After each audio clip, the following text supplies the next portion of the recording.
টিএলএসআর চ্যানেলে আজকে তোমাদের জন্য নিয়ে এসেছি একটা মজার ম্যাথ ট্রিক। সেই মজার ম্যাথ ট্রিকটা কেন শিখবো? কারণ স্কুলে আমরা যেইভাবে এই অঙ্কগুলো শিখি, মিশ্র ভগ্নাংশের অঙ্ক, সেগুলো যদি আমরা মানে যোগ করি তাহলে অনেক সময় লেগে যাবে। কিন্তু কম্পিটিটিভ পরীক্ষায়, চাকরির পরীক্ষায় সময় থাকে না, অল্প সময়ের মধ্যে করতে হয়।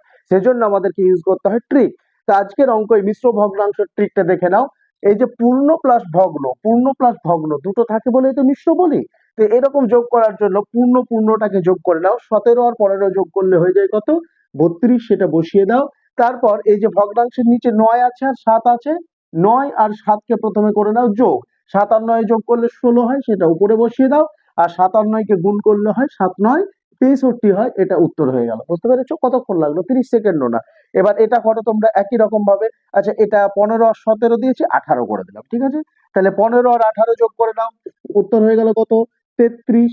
আর কি করব বলো? 5 আর 8 কে একবার করব যোগ। 8 5 যোগ করলে কত হয়? 13। সেটা বসিয়ে দিলাম উপরে। আর 8 5 কে একবার গুণ করলাম, দিয়ে হয়ে গেল 5 8 40। এটা হয়ে গেল নিচে। এটাই আমাদের অ্যান্সার। আচ্ছা, এবার 6 পূর্ণ 1 এর 7 আর 8 পূর্ণ 1 এর 9। এই অঙ্কটা তোমাদের জন্য দেওয়া হলো। উপরের দুটো ট্রিককে ব্যবহার করে তোমরা করো। প্রথমে আমরা কি করেছিলাম দেখো, 9 7 কে যোগ করে উপরে বসিয়েছিলাম, গুণ করে নিচে বসিয়েছিলাম।